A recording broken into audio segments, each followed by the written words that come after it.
네, 반갑습니다. 김민혁입니다. 자, 요번 시간에는 한미글로벌 한번 이야기 드려보도록 하겠습니다. 자, 일단 한미글로벌에 대해서 문의를 주신 분들이 있는데, 일단 제 개인적인 좀 생각을 이야기 드려보자면은, 자, 일단 이야기 드리기 앞서서 이 한미글로벌이 뭐 하는 기업인지 좀 살펴보고, 거기에 대해서 좀 이야기를 드려보고, 시작을 하도록 할게요. 자, 한미글로벌이 뭐 하는 기업이냐 좀 살펴보면은, 자, 1996년도에 이제 합작법인으로 설립을 해서 이제 용역형 CM 및 책임형 CM 사업을 영위하고 있다라고 하죠. 예. 그래서 일단 건설업인데 이제 건설 관련 업이지만은 이제 거기 건설 쪽도 이제 여러 분야가 나뉘잖아요. 이제 그 중에서 이제 CM 관련해서 영위를 하고 있다라고 보시면 되겠습니다. 자, CM이 뭐냐 이렇게 생각을 하시는 분들이 있을 텐데 쉽게 말해가지고 뭐냐면은 건설을 총괄적으로 관리하는 거라고 보시면 될 것 같아요. 일단 뭐 내가 뭐 건설 계획이 있는데 뭐 이제 거기에 대해서 이제 뭐 디테일하게 들어가는 부분들이나 이제 뭐 이런 문제 제기되는 부분들이 있잖아요. 이런 부분들을 좀 이런 리스크를 최소화할 수 있는 게 이제 CM이라고 보시면 될 것 같아요. 한마디로 뭐 이제 컨설팅 해주는 사람, 네, 이제 컨설팅 해주는 기업이라고 보시면 되겠죠.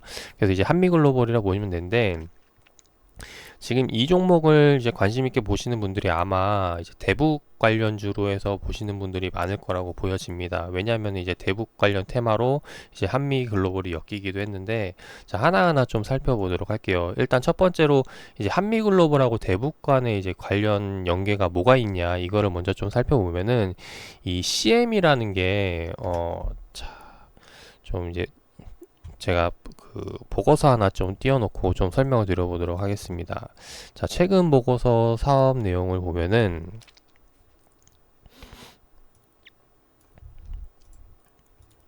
자, 건설 관리에 대한 CM이 이제 건설 관리 쪽 분야로 이제 여러 가지 쭉 내용들이 나와 있는데 이 건설 관리에 대한 특징이 뭐가 있냐면은 이제 일관성으로 이제 전반적인 부분들 관리에 대한 걸 제공을 해주고 뭐 여기 이제 그리고 이제 원가 절감에 대한 부분 그리고 이제 시간 단축, 공사 기간의 단축 그리고 뭐 등등등 이제 여러 가지가 있는데 자 이런 것들에 대해서 한미글로벌이 책임을 지고 있다라는 거예요. 근데 이게 어 CM이라는 사업이 이제 크게 이제 매출이 늘어나는 때가 언제냐면은 이제 뭐 자질구레한 그런 사업들 말고 이제 큰 사업들 있죠.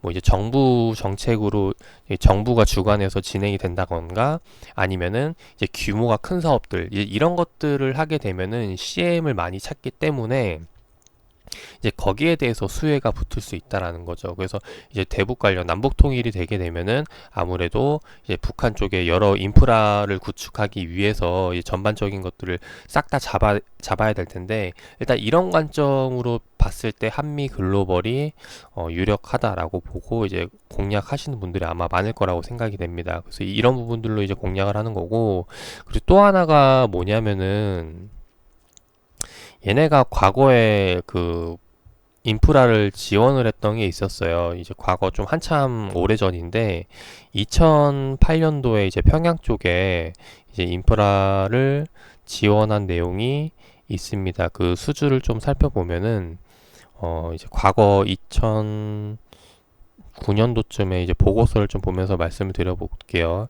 자, 2009년도 보고서를 좀 살펴보면은 이제 이 당시에 수주 내용 중에서 이제 어, 그 북한 관련해서 들어갔던 수주가 있었다라는 거죠. 쭉 내려보면은 자 수주 과거 수주 현황인데 쭉 여기서 나와 있죠. 쭉 내려보면 뭐 송도 파크 뭐 고양 터미널 쭉쭉 있는데 여기에서 어, 아마 이제 2008년도였을 거예요. 2008년도에 자, 평양 조용기 심장 전문병원에 대해서 이제 이 수주가 들어간 게 있습니다. 그래서 이제 과거 2008년도에 들어간 게 있다 보니까 이제 앞으로 요번에 이제 남북이 이제 관계가 좋아지고 이제 인프라 지원을 하게 되면은 이제 그런 부분들에 있어서 한미글로벌이 또 한 번 더 이제 그 CM 역할을 하지 않을까, 이제 이런 부분들에 있어서 이제 기대감이라고 보시면 될 것 같아요. 그래서 결국에는 이런 기대감에 엮여서 이제 주가 수급들이 올라가고 내려간다, 이제 이게 첫 번째 이유고, 또 하나는 결국은 이런 테마성 말고 얘가 이제 근본적으로 매출이 증가하는 영향이 무엇이 있는지를 좀 살펴보면 좋을 것 같습니다. 실질적으로 이 CM 사업이라는 게 아까 이야기했듯이 이제 건설업 쪽 분야다 보니까 이제 건설 업황이 이제 호황이 되면은 이제 추가적으로 음 이제 매출이 증가할 수 있는 기대감을 가져볼 수 있을 테고, 또 근데 이게 사실 지금 현재 국내 상황에서 매출 증가에 대한 기대감을 갖긴 좀 어려울 것 같아요. 그래서 이제 뭐 해외로 눈을 돌려봐야 될 것 같은데, 일단 해외 쪽에서 이 한미글로벌의 CM 사업을 보자면은 그렇게 인지도가 많이 높은 편은 아니라고 생각이 됩니다. 뭐 제가 그 건설업에 있는 쪽에 종사하는 사람이 아니다 보니까 뭐 여기에 대한 의견은 개인적인 의견일 뿐이지만은, 일단 이제 해외에 나가면 이제 그렇게 인지도가 많이 있는 게 아니다 보니까 일단 추가적으로 이제 좀 성장성은 좀 낮다라고 보여져요. 근데 다만 이제 사업 내용을 좀 살펴보면은 최근에 이제 뭐 진행한 해외 쪽으로, 네, 국내 말고 이제 해외 쪽으로 진행한 그런 내용들을 좀 찾아볼 수가 있어요. 자, 그거 한번 좀 같이 보면서 말씀을 드려보도록 할게요. 다시 한번 더 최근 보고서 내용을 살펴보면은, 자, 보고서 이제 쭉 내려와 보면은, 예, 얘네가 지금 신사업 쪽으로 해서 어,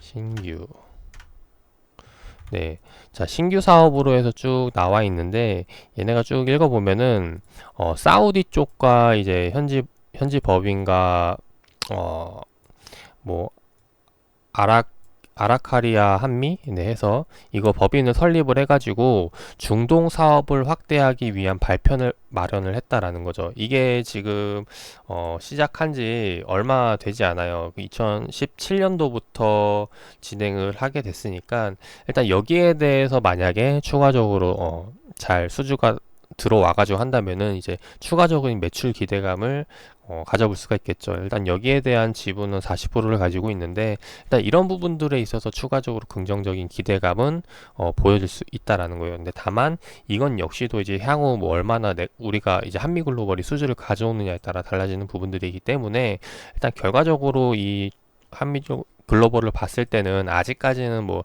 딱히 뚜렷한 모멘텀은 가지고 있지 않다라고 보여집니다.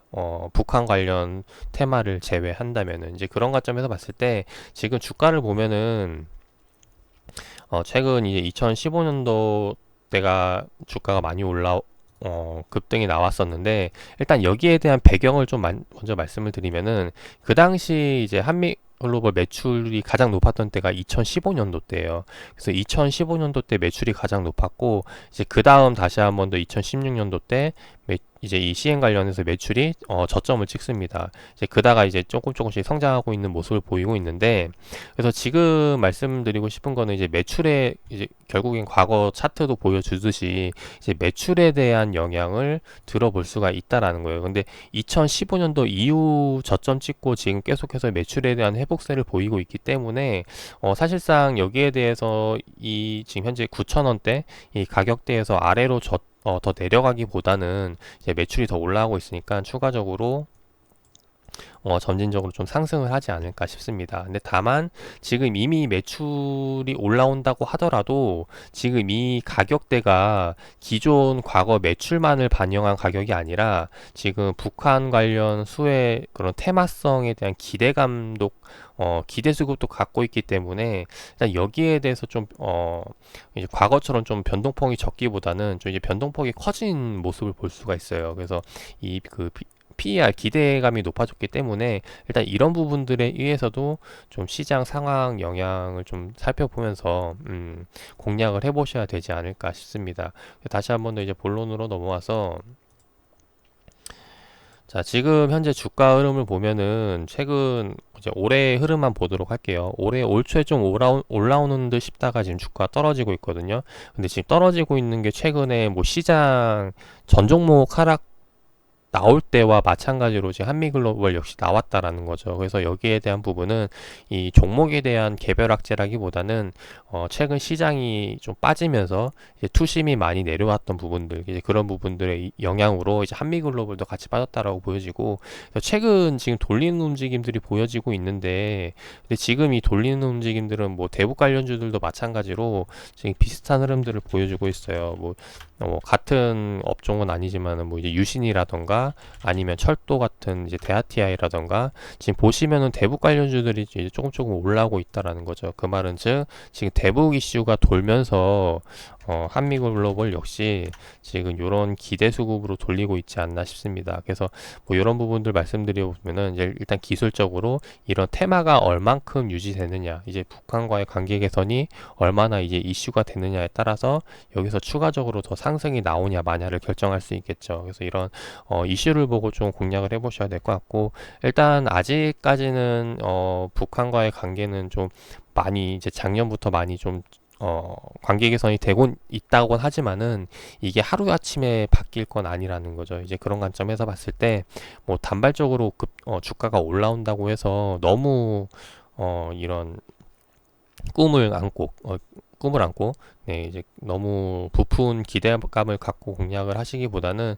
좀 현실적으로 바라보면서 좀 기술적인 부분들에 의해서 좀 공략을 해보시면 좋을 것 같습니다. 그래서 기술적인 부분에서 좀 말씀을 드리면은 일단 최근 시장이 빠지면서 거의 대부분의 종목들이 지금 역배열에 들어가 있거든요. 지금 여기 장기 이평선 눕고 중기, 단기 이평선들이 누우면서 이제 역배열에 들어간 추세들이 나오는데, 최근 돌리면서 이제 역배열에서 다시 정배열로 돌리는 시그널들이 나오고 있다라는 거죠. 근데 다만 이 장기 평선들이 누웠을 때는 이게 단발적으로 단기간 상승해서 추세를 돌리긴 어렵다라는 거거든요. 무슨 말이냐면은 얘가 이제 하락 추세에서 횡보로 겪게 되면은 이제 횡보에 대해서 좀 시간을 겪어서 이제 단기 평선들이 다시 한번 더 장기 평선으로 수렴하는 그런 시간을 가져야 된다라는 거죠. 그래서 그런 부분들을 봤을 때 일단 여기에 대해서 추가적으로 크게 올라갈 거라고 생각은 안 하고, 만약 여기서 돌파가 나오더라도 제한적인 상승이 나올 것이다 라는 부분이에요. 어느 정도 뭐 121선까지라던가 아니면 121선 돌파가 나온다면은 나와봤자 이제 여기에 대해서 이제 좀 오버슈팅이라고 보여지고 다시 한 번 더 조정이 나온다라고 예상이 됩니다. 그래서 이런 관점으로 봤을 때는 추세 전환의 계기로 보고, 이제 하락세 같은 경우는 이제 이평선에 대해서 이제 매도 타점들이 나오죠. 여기서 찍고 빠지고 이런 상황이 나오는데, 이제 추세 전환이 되게 되면은 이게 이제 상승 추세로 보게 되면은 이제 매도 타점이 아니라, 얘가 이제 예시로 보여드릴게요. 이제 여기서 이제 아래에서 놀다가 올라오게 되면은 이제 매수 타점들로 바뀌어요. 이제 이렇게 매수 타점들로 바뀌게 되는데, 그래서 지금 앞으로 이제 이런 추세 전환 계기로 본다면은 이런 이제 맥점 자리에서 이제 매수뷰로 보고 접근을 하셔도 나쁘지 않다라고 보여집니다. 그래서 지금 요번에 지금 61선 이평선에서 맞고 지금 트라이 하고 있는 모습인데, 일단 여기서 뭐 대북 이슈들이 좀 더 빵빵 터지게 되면 여기서 추가적으로 더 상승에 대한 기대감을 가져볼 수 있을 것 같아요. 근데 다만 지금 확률로 따져보자면은 이제 개인적인 견해로는 지금 대북주들 좀 관심을 받고 있긴 하지만은 좀 약간 양날의 검이라고 생각이 되는데, 그래서 아직 여기에 대해서 섣부른 판단을 하긴 좀 쉽진 않지만은 약간 이제 51대 한 49 정도? 네, 하락보다는 좀 상승에 대한 부분들, 최근 원래는 여기 이제 맞고 저항 자리에서 떨어져야 정상인데, 이제 맞고 버틴다라는 거는 추가적으로 여기 상승에 대한 기대 수급들이 좀 존재한다라는 거죠. 이제 그런 부분들을 봤을 때 좀 상방에 대한 한 번 더 슈팅을 기대해 볼 수 있을 거라고 생각이 되고, 그래서 만약에 슈팅이 나온다면은 그 이후에는 추가적으로 비중을 늘리기보다는 좀 비중을 줄이는 쪽으로 해서 공략을 해보시면 좋을 거라고 생각이 됩니다. 예, 그런 부분도 말씀드리고 싶고, 만약에 이제 돌파가 안 나오고 여기서 이제 빠지는 움직임이 나온다면은 이거는 이제 아까 이야기 듣듯이 이제 횡보 추세로 가기 위한 이제 수렴에 대한 시간적인 부분들이 필요하기 때문에 이제 그 부분을 이제 생각을 해서 투자 전략을 잡으시면 될 것 같아요. 일단 첫 번째로 장기적으로 본다면은 여기서 좀 더 빠지더라도 이제 다시 한번 더 추세 전환을 기다리겠다. 좀 장기적인 관점에서 본다면 이런 홀딩 전략도 가져볼 수 있을 것 같고, 반대로 좀 단기 매매 기술적인 부분들을 매매하시려면은 일단 여기서 바로 이탈이 나오게 된다면은 좀 물량 정리한 다음에 저점 구간에서 좀 이제 평단을 낮추는 작업들을 해볼 수가 있겠죠. 그래서 이런 관점으로 좀 공략을 해보시면 될 것 같고, 뭐 일단 한미글로벌 같은 경우는 대북 관련주에서 최근 기대 수급 들어오는 종목들 중에 강한 테마는 아니기 때문에 아니면 대장주로 편입을 해서 좀 더 큰 기대 수익률을 가져보시는 것도 나쁘지 않을 거다라는 생각을 하게 됩니다. 그래서 이런 의견들을 들어보고 싶고, 일단 결과적으로 봤을 때 지금 한미글로벌 추가적으로 더 빠진다기보다는 그래서 좀 횡보에 대한 기간 조정으로 더 보시면 좋을 것 같고, 이후에 대북 관련 이슈들이 터지게 된다면은 이제 한미글로벌 역시도 좀 더 수급이 들어오지 않을까 싶습니다. 그래서 이런 관점으로 공략을 해보시면 좋을 것 같고, 자, 한미글로벌에 대한 이야기는 여기서 마무리를 드려보도록 하겠습니다. 투자에 참고하셔가지고 좋은 결과 나오시기를 바라겠습니다.